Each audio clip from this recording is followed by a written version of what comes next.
All right, sorry about the silence. I'm trying to do things a little bit differently. I actually scheduled this ahead of time. Hey Brian, how's it going? Good to see you. Scheduled this ahead of time, like literally 3 minutes ahead of time.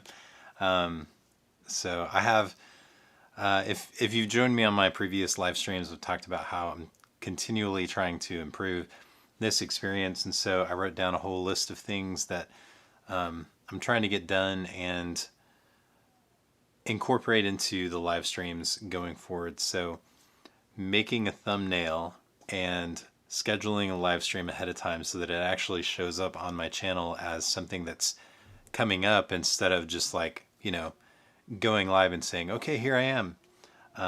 People catch me that way and that's great, but I love the idea of being able to give people a heads up. So I gave you 3 minutes of heads up this time, and hopefully in the future it'll be longer than that. So I am changing the format of the show a little bit. I usually do 3 questions. These are questions that I've either been asked like throughout the week or in past live streams, in comments on my channel. And I would choose 3 of those and I would cover each of those as a part of the live experience. But I think that's interesting and useful, and I was able to kind of pull some content out of that. But I also felt like it kind of created some limitations for what I could do with the live stream in terms of building community and interacting with people. And so I'm changing the format a little bit. Instead of doing 3 questions, I'm going to have a Q&A section, and that's going to be at the end of the show just for any questions that come in during the live stream. If any do, this is a relatively new live stream on a very small channel, so there will be some days when there won't be any questions, and that's totally cool.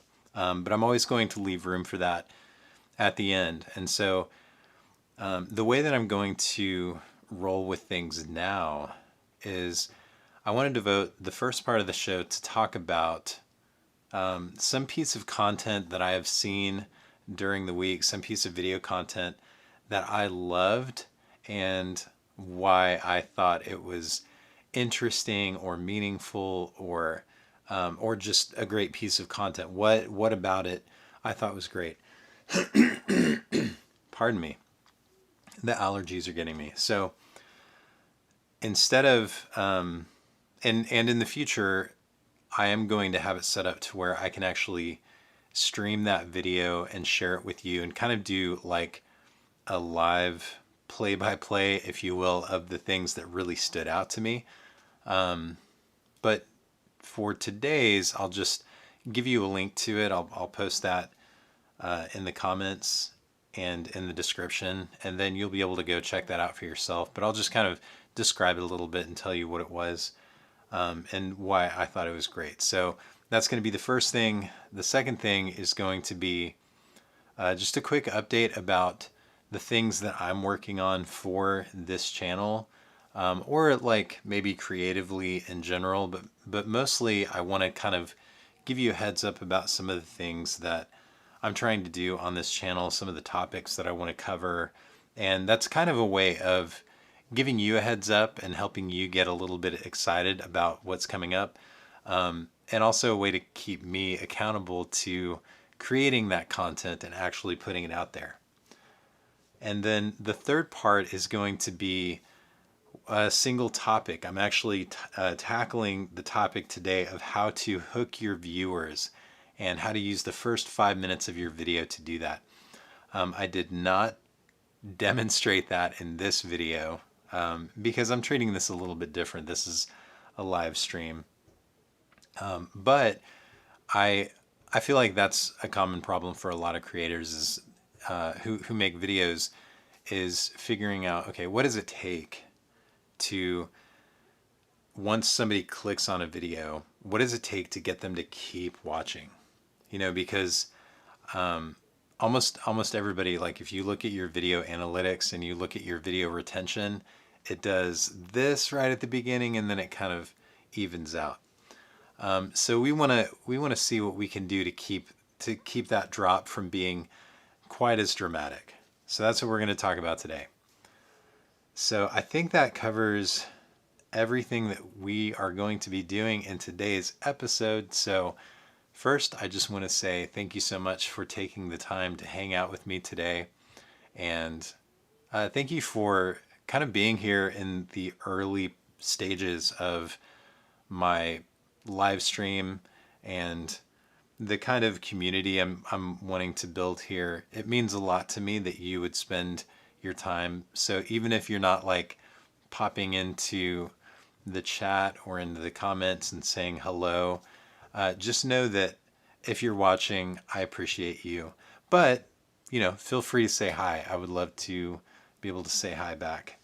So without further ado, let's get into section number 1, a piece of video content that I love and why I love it. So this video that I'm going to share a link to, if I can find it,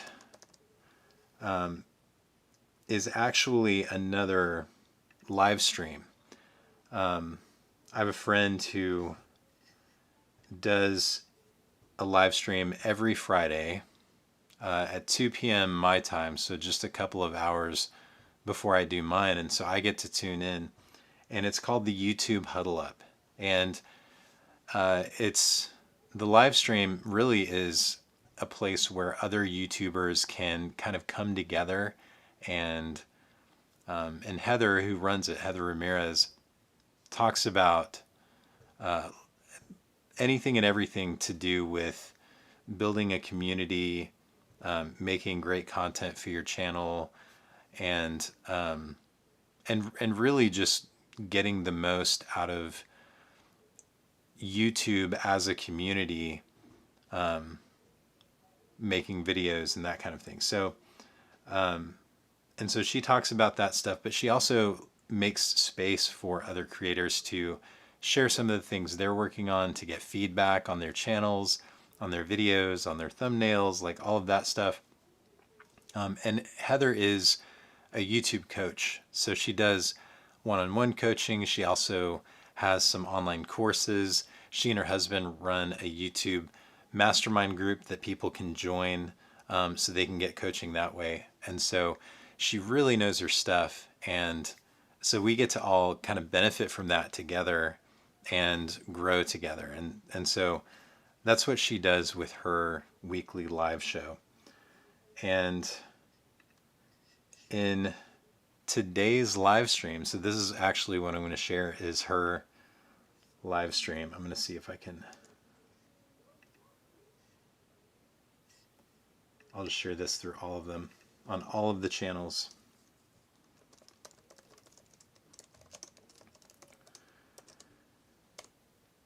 So this is a really cool story. Today is Heather's birthday, and for her live stream, if she hasn't, by the time you're watching this, if she hasn't changed the title or anything like that, or maybe taken the video down, I don't know, but it says, let's watch your videos. So for her birthday, she was orienting her whole live stream around watching other people's videos and letting the community kind of jump on and offer feedback and that kind of thing.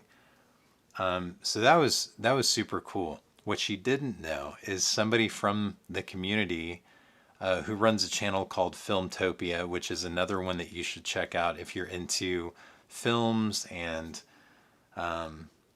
in particular Marvel stuff. He's doing several live episodes right now as the Loki series releases, and so I've really had fun tuning into his channel. But his name is Ricky, and he reached out to a bunch of us who join that live stream and asked us to send in a video just expressing our gratitude to Heather and telling her happy birthday. And so he put together a compilation, and he volunteered as like the first one to have his video reviewed. And so, we were all in there like acting like we were getting ready to give feedback, and Heather's like, "Oh, okay, we'll review this one first," and she pulls it up, and it's this birthday message to her from all of these people who really appreciate what she does, who all of these people who she has brought together because of her live stream and the community that she's building on YouTube. She was not expecting that. So it was just kind of like this really cool moment. She got to experience that video. And then we basically spent the rest of the time kind of taking turns and coming on and expressing our gratitude and sharing our thoughts about how that was in and of itself a great example of the kind of thing that she's trying to do with her channel. And the reason I love that piece of content, and you can check it out. You don't have to like watch the whole thing. It probably won't mean as much to you, but for the people who follow Heather and for the people who have benefited from the advice she shares, the people who have grown and made connections because of the community she's creating, this was an opportunity for those people to express their gratitude and to kind of reciprocate that. But it was also an example of the very thing that she's trying to do, which is help people understand that there's more to building a business or a platform on YouTube than trying to get millions of subscribers or millions of views, and that it doesn't take getting millions of subscribers or views to build a community and help people. That is what has me super excited about doing stuff on YouTube in general. So just being able to share video content. And I know like YouTube's not the only place I'm streaming this. I'm streaming this on Facebook. I'm also streaming this on Twitter. And so YouTube just happens to be one of the most powerful ways that community kind of comes together. But I see it happen all the time through Facebook and Twitter too. Just it's amazing the time that we're living in where you can upload a video or live stream or like type out a post or share a picture, share something that you did. You can share it with people, and it can mean something and really impact people anywhere in the world. And it doesn't take being super well known in order to have that, to be able to make that kind of deep impact with people and to build community. So I thought that video is a great example of that, and I want you to see that, and I want you to kind of see how that plays out. She built that by showing up consistently, by being really thoughtful about the way that she created a space for people to interact, and so that's something that I'm definitely taking as inspiration for what I want to do with my live stream. And then she's, like, in addition to what she's done online through her videos, she's also networked with people in person. And so I don't think that I think it's possible to build that kind of community without the in-person element. But I think if you have that in-person element and you're networking with people in person, whether that's going to conferences or meeting up with a local group of friends over, or, like peers over coffee, something like that, I think there are other ways to kind of build and supplement that community that don't just have to be online. So she's put a ton of work, lots of time into creating this space. But I think the thing that's most powerful is that she has been so consistent. So that's something that I can definitely work on as well. All right. So now I'm going to transition into the next section, but before I do, I'm going to look at my notes and make sure that I am telling you about the right stuff. All right, so what am I working on? So that is the next thing we're talking about. And really the main thing that I'm working on right now is, like I said, I'm trying to improve the live video experience. I have a whole list of things that I want to do to make this more engaging and exciting, and really to give people, to help people feel like they have a good reason for showing up. Like if they show up, it's they're really going to get something out of it. And I'm always going to try to provide some kind of value and stuff like that. But I think the most value comes from being able to connect with other people who are like-minded and working on the same goals and that kind of thing. And so that's one thing I'm working on. The second thing I'm working on is implementing a new summer publishing schedule. In my last live stream, I talked about some of the ways that I was kind of struggling to stay consistent because of, having all 6 boys at home, and my mom is also in town visiting from out of state. And it's been years since I've been able to really spend some time with her. And so I've been, taking some time away to just enjoy this special time, this precious time that I have with my family. So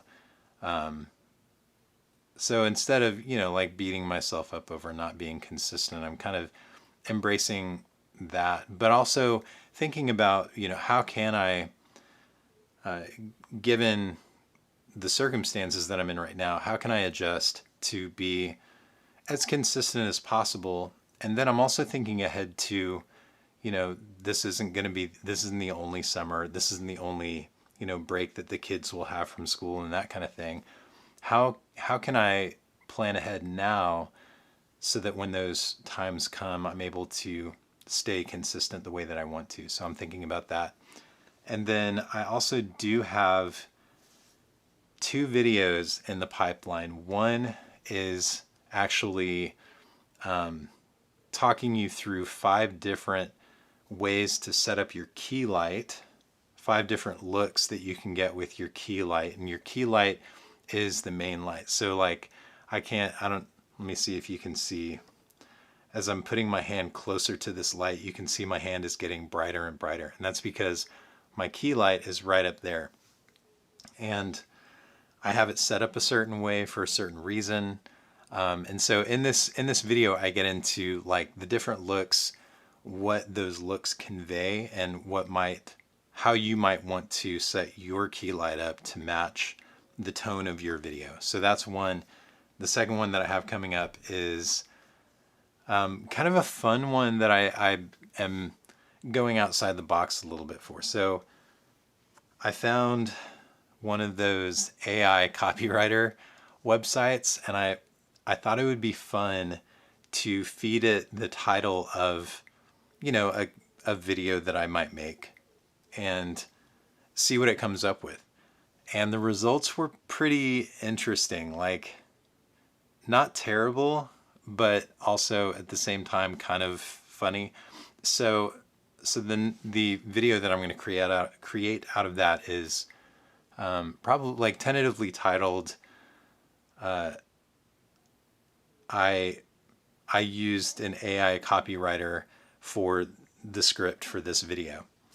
And I'll talk a little bit about that, my relationship to writing as a part of my process, and then I will actually deliver the script that the AI copywriter gave me, and you'll get to see the results of that, and it's going to be interesting. Okay. So now we are going to talk about our main topic, which is how to hook your viewers within the first 5 seconds of your video. So this is something that is fairly elusive for a lot of YouTubers, and it doesn't always have to do with how well you did in the first 5 to 10 seconds of your video. Sometimes it has to do with the YouTube algorithm, and that's actually where we're going to start. You know, when we're talking about this, the way the process goes is your video was either on a website somewhere, so maybe like it was embedded in your website, or it was embedded in somebody's blog. It could have come up as a part of a Google search. It could have come up as a part of a YouTube search. It could have been in the recommended videos. It might have been in, like, you know, the YouTube homepage. It could have been one of the suggested videos at the end of another video somebody watched. So there are tons of different ways people get to your videos on YouTube. And really, the best thing you can do to influence the type of person that gets to your video is to craft good thumbnails and good descriptive titles, good descriptions that make it clear to YouTube who your video is for, and really what that person might be searching for.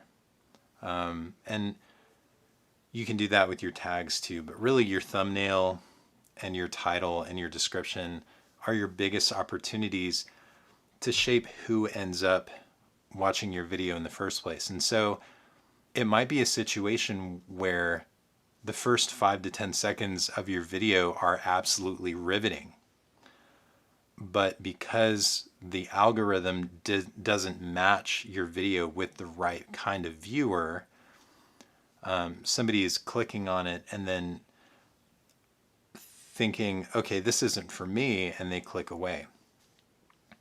So that's a good thing to look into. And that also works into the next point I was going to make, which is you want to make sure that your title and your thumbnail and your description are consistent with the information you promise in your video. And so if YouTube connects your video to the right person, and then the right person sees the thumbnail, reads the title, reads the description, when they click on it, you want for their first 5 to 10 seconds to confirm that they made the right decision by clicking on your video. So just you have to think about it from their perspective.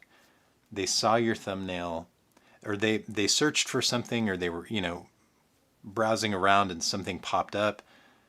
They saw your thumbnail, they saw your title, maybe they read your description. What expectation does that create, or should that create, for the right viewer? So you answer that question, and then you promise to meet their expectation within those first few seconds. So that's really your first opportunity. It's in crafting the right kind of title, designing the right kind of thumbnail, and promising and fulfilling, you know, demonstrating that you're going to fulfill the promise in your title and thumbnail and description. So then after that, really it's about making sure that you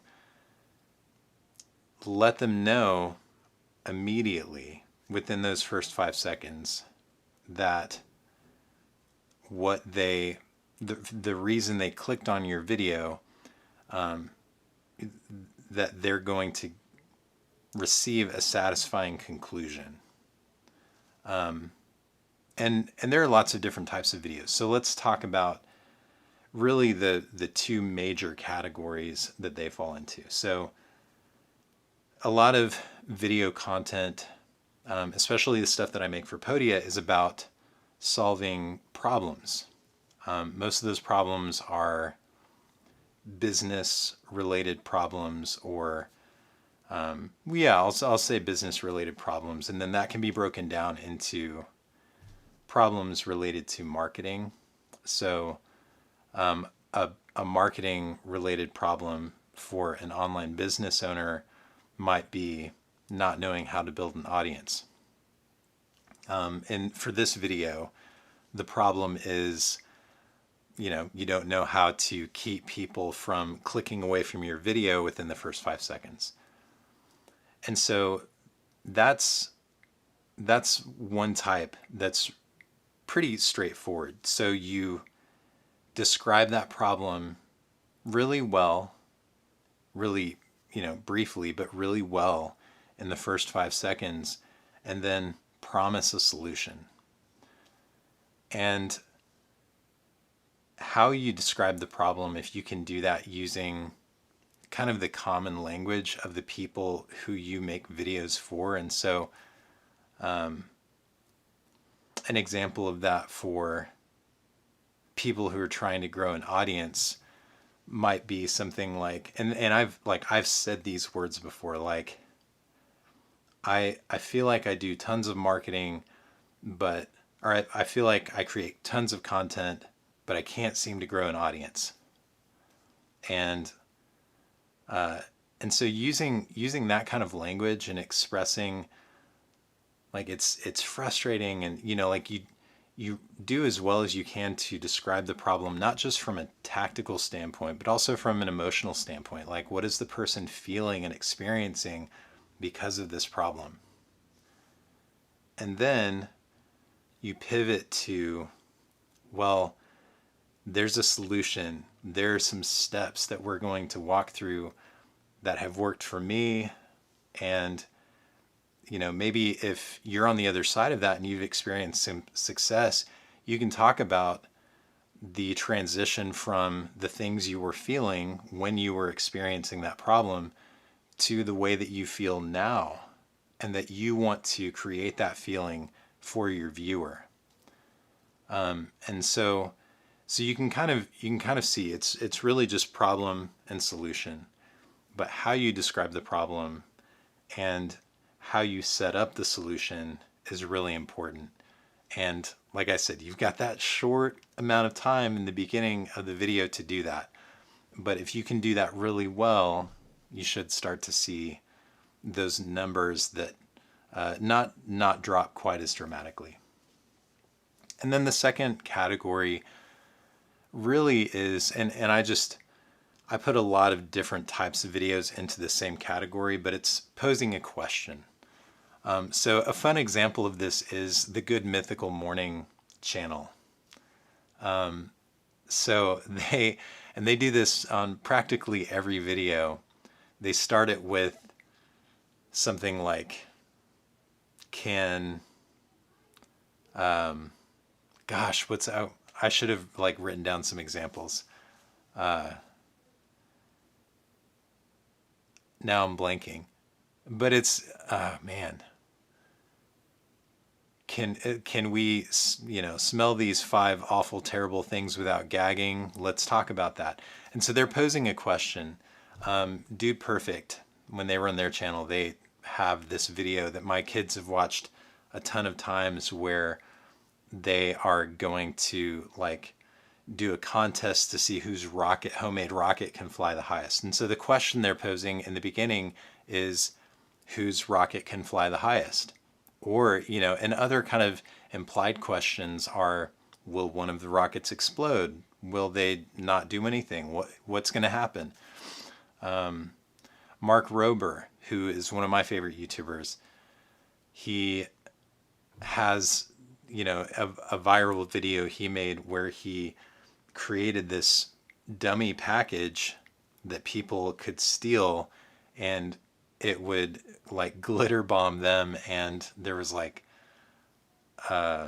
fart sprayer, all of this stuff he built into a package, and then left it places for people to steal. and it had cameras built into it and stuff. And the implied question there is, is somebody going to steal this? What's going to happen when they do? What's going to happen when they open it up and the glitter goes off? How are they going to react? And so those are all different examples of posing a question, and it's an interesting question, but and so you don't have to necessarily say the question explicitly. You can imply the question in the way that you set up the video. But the second part of that is that you're promising an answer. So you're posing a question somehow, and then you're promising an answer. And then throughout the course of the video, you start to unveil that answer. So those are really, I mean, that's kind of the simple formula. You do that initial setup work where you're setting up your thumbnail, you're making sure that your title and your description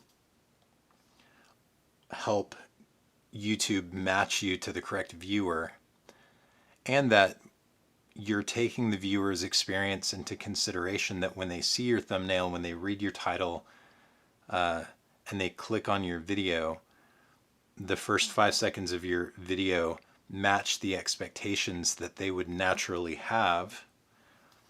And then you use that formula, whether you're solving a problem, you describe the problem and then promise a solution, or you pose a question and you promise an answer. So that is what I've got for that topic.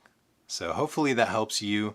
It's something that I'm constantly trying to improve on with my video content. And there's a ton of other stuff that we could go into just on that one piece, trying to make the first part of your video more engaging. But I really wanted to focus on those first 5 seconds and give you something actionable to try out for your videos. So, all right. And we are now at the end of the live stream. I don't have any Q&A this time, but I really like this format. I think I'm going to keep trying to expand on this a little bit, and stay tuned. You know, in the coming weeks, months, I'm gonna continue improving on this experience and trying to make it a little bit more interactive. Like I said, hopefully give you more than 3 minutes worth of a heads up before I go live, and we'll have a lot of fun together. So, all right, thank you so much for watching, and I'll see you next week.